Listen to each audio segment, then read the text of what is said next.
60대 이후에는요, 운동하는 방법이 따로 있어요. 제일 좋은 거는 그 운동을 했을 때 없어야 돼요. 환자분 중에는 진짜 그런 분들이 있어요. 체력이 너무 약해서 운동을 전혀 못해요. 운동하면 더 아픈데 어떻게 운동하겠어요. 진짜 오늘은 너무너무 쉬운 운동을 알려드릴 거예요. 나이가 들수록 운동이 중요하다는 말이 있는데요. 그냥 많이 하면 되는 걸까요? 운동 많이 할수록 좋은가? 나이 들수록 운동을 더 많이 해야 건강할 것이냐? 많이 하는 거가 중요한 게 아니고요. 어떻게 하는가가 되게 중요하겠죠. 왜냐하면 우리가 젊을 때보다는 나이 들수록 운동을 더 해야 되는 건 맞습니다. 왜냐하면 근육이 줄어요. 나이가 들수록 거의 1년에 한 1%씩 준다고 하는데요. 그 줄어드는 근육을 운동으로 줄어들지 않도록 이제 막아야 되는 거죠. 그래야 우리 관절이 약해지고 뭐 연골이 닳고 이런 걸 막을 수가 있으니까. 그래서 대부분은 내가 젊은 사람들 젊었을 때보다 내 30대 이때보다 지금 운동을 더 많이 해야 돼, 이렇게 생각한단 말이에요. 근데 이렇게 나이 들고 나서 60대 이후에는요, 운동하는 방법이 따로 있어요. 왜냐면 손상 없이 오래 운동할 수 있는 걸 해야지, 격하게 갑자기 운동하다가 부상을 당하면 오히려 그 부상 때문에 한동안 운동을 쉬어야 되고 그때 급격하게 근육이 빠집니다. 우리가 어디 다쳐가지고 한 일주일 누워 있잖아요. 그러면 하루에 1%씩 빠져요. 근육이 한 일주일 있으면 한 7% 빠지는 거예요. 특히나 논문을 찾아보면 우리 뭐 발목이나 이런 데 부상당해서 깁스하잖아요. 반깁스나 깁스 같은 거 하잖아요. 한 2주 만에 30%씩 근육이 빠진다. 특히 종아리 근육이 2주 만에 30%가 빠진다라고 되어 있습니다. 굉장히 심각한 거예요. 한번 그렇게 빠지고 나면 그걸 채우는 건 쉽지 않아요. 그러니까 부상 없이 오래 운동할 수 있는 운동으로 하셔야 됩니다. 요즘 유튜브를 보면 누구나 따라할 수 있다는 운동 영상이 많은데요. 정말 영상만 보고 따라해도 될까요? 유튜브에는 운동 영상들이 되게 많은데 누구나 따라할 수 있다. 근데 그 누구나 따라할 수 있다라고 하는 영상을 찍는 분들 보면 대부분 운동을 업으로 하시는 분들이죠. 운동 전문가들이에요. 몸도 다 좋고. 그런 분들 따라 하다가 부상당하는 경우 있습니다. 특히나 관절의 가동성이 잘 나오지가 않는데 억지로 따라 하다가 막 인대나 심줄을 다친다든지 이러면 그것 때문에 또 한동안 운동 못 하겠죠. 그래서 사실은 나의 어떤 레벨을 찾는 게 되게 중요해요. 내 수준에 맞는 운동. 누구나 따라 할 수 있다? 이거 내가 누구나가 아닐 수도 있단 말이에요. 예를 들어 관절염이 있는 사람한테 누구나 할 수 있어요 하고서는 막 관절을 막 90도로 꺾고 완전 쪼그려 앉고 막 이런 운동을 할 수는 없는 거잖아요. 이거를 비유를 좀 해보면 안경 쓰면 잘 보이죠. 근데 내 안경 써야 잘 보이지 남의 안경 쓰면 막 핑핑 돌잖아요. 어지러워서. 그러니까 나한테 맞는 운동 찾으셔야 되고, 특히나 뭐 관절 각도, 무릎이나 어깨, 허리 이거를 막 관절 가동성이 안 나오는데 억지로 틀거나 아니면 근육 불균형이 있는데 그거를 막 억지로 하다가 통증이 더 심해지고, 그리고 운동을 하는데 아파요. 아픈데 영상에서 얘기하는 게 뭐 이거 누구나 할 수 있어요 그러면은 괜찮은 건가? 하고 그냥 하다가 뚝 하고 심줄이 끊어진단 말이에요. 그래서 이렇게 어떤 질병이 있거나 관절 가동성이 잘 안 나오는 분들은 특히나 조심을 해야 돼서 어떻게 하는 게 좋냐? 일단은 운동을 누구나 따라할 수 있다. 일단 따라해 보세요. 아파요. 그러면 그거 안 맞는 거예요. 그거보다 좀 약하게 하거나 아니면 다른 운동을 찾으셔야 됩니다. 그래서 꼭 처음부터 그 영상하고 똑같이 따라하지 마시고 그 영상의 좀 쉬운 버전부터 해보면서 나한테 맞는 걸 찾아가야 되겠죠. 그렇다면 나한테 맞는 운동이란 무엇이며 60대 이후 운동을 고를 때 가장 먼저 봐야 할 기준은 무엇일까요? 그러면 이제 나한테 맞는 운동을 찾는 방법을 알아야겠죠. 어떻게 찾냐면 특히나 60대 이상에서는 뭐 만약에 스쿼트를 한다. 그럼 스쿼트도 종류가 되게 많잖아요. 뭐 한발 스쿼트도 있고 벽에다가 대고 하는 월 스쿼트도 있고 아니면 뭐 살짝 그냥 뭐 의자에 앉아서 하는 그런 스쿼트도 있고, 그런 것들을 이제 내 몸에 무리를 주지 않는 기준을 찾아가면서 하는 거예요. 그래서 제일 좋은 거는 그 운동을 했을 때 특별한 통증이 없어야 돼요. 근육이 약간 뻐근하거나 이런 건 괜찮은데 관절에 통증이 없어야 되고, 통증이 약간 생겼더라도 다음날 멀쩡해야 됩니다. 다음날까지 아니면 그 이틀 3일 후까지 아프다면 그거는 뭔가 잘못된 거예요. 그리고 운동을 했을 때 내 일상 기능이 좋아져야 돼요. 이 운동을 해서 우리가 걷는다든지 뭐 계단 오르기가 좋아져야 되는데 그놈의 운동하고 나면 계단 오를 때 막 힘들어요. 그거는 나한테 맞지 않는 운동이라고 생각하셔야죠. 그래서 어떤 근력을 막 강하게 키우는 운동보다는 넘어지지 않고 어떤 밸런스를 맞추는, 그래서 오래 쓸 수 있는 운동을 고르시는 게 좋고요. 그러니까 결국에는 한쪽으로 치우친, 뭐 근력에만 너무 치우친 운동보다는 근력과 균형과 유연성, 이것들을 다 골고루 찾아서 운동을 하시는 게 좋을 것 같습니다. 60대 이후 꼭 해야 하는 집에서 쉽게 할 수 있는 운동 있을까요?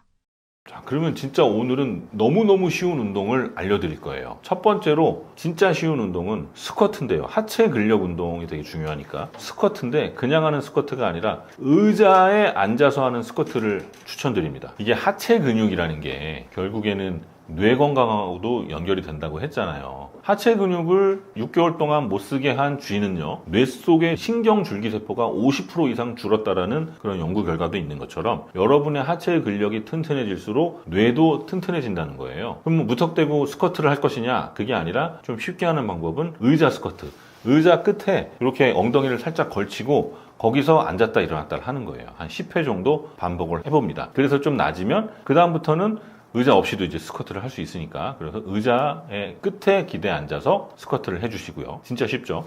두 번째는 균형 잡기 운동인데 한 발로 서는 거예요. 한쪽 발로 서는 게 왜 중요하냐면 우리 엉덩이에 중둔근이라는 근육이 있어요. 중둔근이 하는 역할이 한쪽 발로 서 있게 해주는 역할을 합니다. 이 중둔근이 약해지면 무릎이 안쪽으로 말리고요. 발목이 무너지면서 발바닥까지 문제를 일으켜요. 그래서 우리 러닝 할 때 무릎 바깥쪽 아픈 분들 있잖아요. 이게 장경인대 증후군이 생기는 건데 장경인대 증후군의 주된 원인이 이 중둔근이 약해서 그래요. 그래서 장경인대 증후군 있는 분들 달리는 모습 뒤에서 보면요, 그쪽 엉덩이가 이렇게 무너져 있어요. 중둔근이 약해서 그래요. 중둔근을 단련시키는 방법, 한 발로 서기. 그래서 한 1분 정도, 처음에 한 발로 서면 막 비틀비틀 하면서 넘어지는 분들이 있으니까 옆에 붙잡을 수 있는 벽이라든가 의자를 놔둔 상태에서 한 발 서기가 1분이 성공할 때까지 하세요. 그리고 그 1분이 성공하고 나면은 그 다음부터는 중둔근을 단련시키는 뭐 다른 방법, 예를 들어 뭐 점프를 한다든가 한 발로 그런 거를 해나가면 되는데 60대 이후에 관절이 좋지 않은데 억지로 점프하다가 또 다치거든요. 그러니까 일단은 1분 이상 설 수 있는지 그거부터 연습을 해서 노력하시고 그 다음부터 조금씩 올려나가시면 됩니다.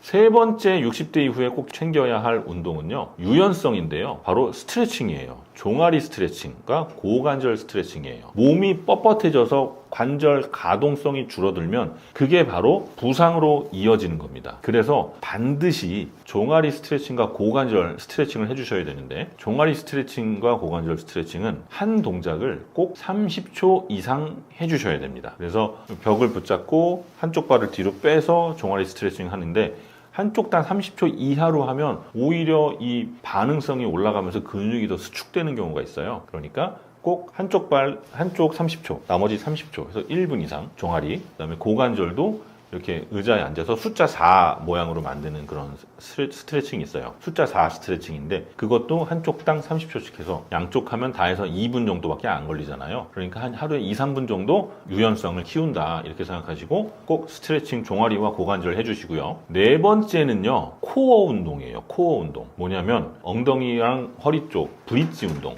누워가지고 무릎을 90도로 세운 상태에서 엉덩이를 들어주는 브릿지 운동 있잖아요. 이거는 허리 아픈 분들한테는 필수적인 거고, 이 코어가 강해지기 시작하면 골반하고 무릎 통증도 좋아지기 시작을 합니다. 그러니까 누워서 엉덩이를 들어 올리는 브릿지 운동 반드시 하시고, 브릿지 운동이 조금 익숙해졌다 그러면 한 발로 브릿지 운동을 하는 거를 해주신다면 굉장히 좋아질 거예요. 마지막 다섯 번째는 60대 이후에 꼭 챙겨야 되는 다섯 번째 운동은 유산소 운동입니다. 유산소 운동이 반드시 필요해요. 왜냐면 우리가 가볍게 달리기 내지는 빠르게 걷기를 얘기하는데요, 심혈관 질환 예방에 도움이 되는 게 유산소 운동이기 때문에 그래요. 그래서 그냥 설렁설렁 걷는 거 말고요, 약간 숨이 찰 정도로 빠르게 걷거나 아니면 가볍게 뛰거나, 그러니까 슬로우 조깅이라 그러죠. 땀이 좀 나고 주변 사람하고 대화가 가능한 정도의 강도, 땀은 좀 나고 내가 약간 숨이 차지만 대화가 가능한 그런 강도가 이 우리 심박수를 재보면 보통 한 120에서 150 사이예요. 그 정도 심박수를 유지하면서 하루에 한 30분 정도 유산소 운동 해주시고, 일주일에 한 3번, 뭐 많이 하면 5번도 좋지만 보통 한 3번 정도 이렇게 유산소 해주신다면 심혈관 건강에 큰 도움을 받을 겁니다. 체력이 약해서 운동이 힘들다는 분들에게도 추천할 수 있는 운동이 있을까요?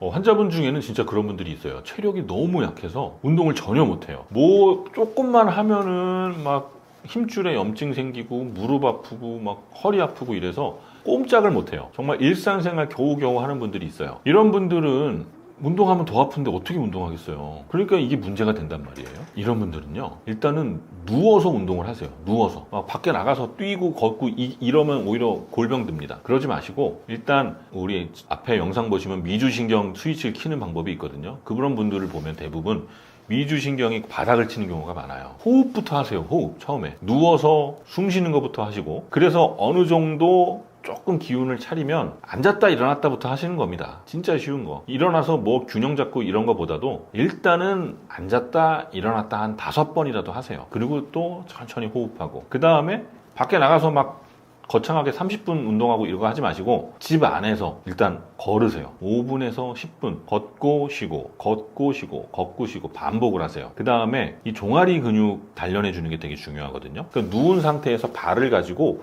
우리 운전할 때 페달 이렇게 밟잖아요. 악셀 밟듯이 양쪽 발을 이렇게 까딱까딱 하면서 이거부터 이제 종아리 운동을 하세요. 그렇게 진짜 쉬운 운동부터 시작을 하는 겁니다. 그러니까 이거는 어떻게 보면 근력을 키우는 그런 운동이라기보다는 그냥 스위치 키는 거예요. 내 몸을 좀 깨우는 거예요. 나 이제 운동 좀 시작할게. 이 상태에서 이 미주신경 스위치가 꺼져 있으면 다시 또 아프거든요. 그러니까 반드시 이런 너무 몸이 약해진 분들은 미주신경 스위치 키는 거 앞에 영상 보시면 나올 겁니다. 미주신경 스위치 키는 것부터 시작해서 그 다음에 정말 처음에 5분, 10분 이렇게 운동하는 거를 추천드립니다. 60대 이상이 운동할 때 특히 조심해야 할 부분은 무엇일까요?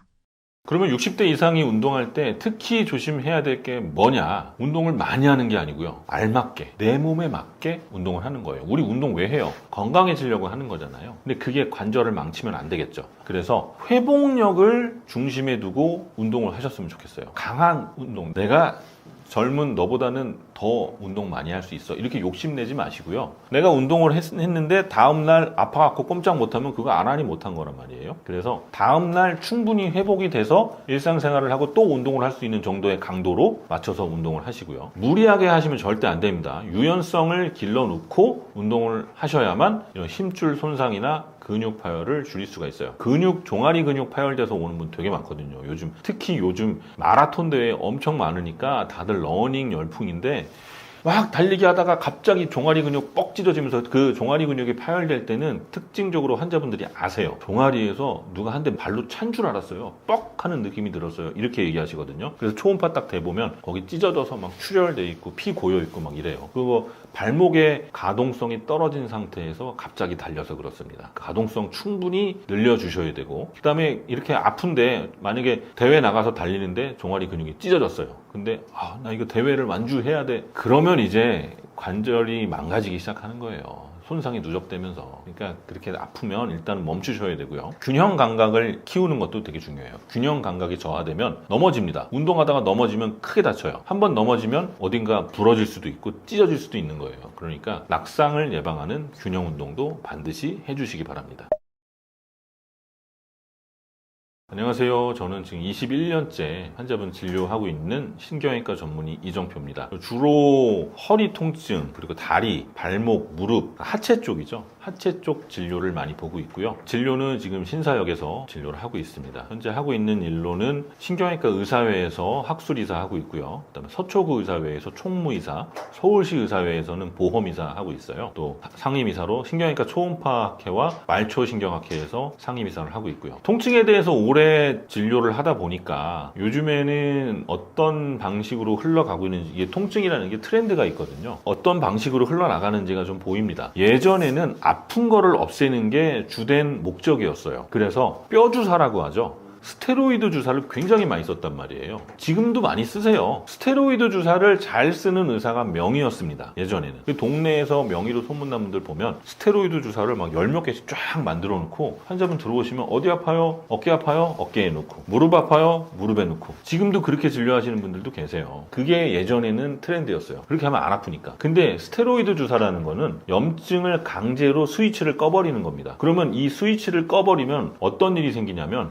염증 염증이 나쁜 게 아니에요. 염증이 있어야 그 조직이 재생이 돼요. 근데 그 스위치를 꺼버리다 보니까 조직이 재생되지를 않습니다. 그래서 힘줄이 더 약해지고 나중에는 퇴행성 변화가 일어나기 시작을 해요. 그래서 요즘에는 어떤 방식으로 나가고 있냐면 염증이 나쁜 게 아니다. 염증을 잘 조절을 해서 얘가 건강한 조직을 만들 수 있도록 도와주자. 이게 재생의학이거든요. 요즘에는 대부분의 치료가 재생의학으로 가고 있습니다. 그래서 스테로이드 주사는 너무 심한 경우에 잠깐 급한 불을 끄는 용도로 쓰고요. 그 이후에는 이게 나쁜 염증으로 가지 않도록 좋은 염증으로 가도록 유도를 해주는 예를 들어 PDRN 주사라든가 아니면 아까 혈소판 주사 얘기했죠. PRP라고 하는 자가 혈소판 주사를 많이 사용하기 시작을 해요. 그래서 만드는 거죠. 지금까지의 의학은 제거하는 의학이었다면 뭘 없애고 염증을 없애고 혹이 있으면 혹을 떼내고 암 조직이 있으면 암 조직을 떼내고 이게 뭔가를 제거하는 의학이었다면 요즘에는 만드는, 재생시키는 의학을 해요. 이게 어디까지 연결이 돼 있냐면 항노화까지 연결이 돼요.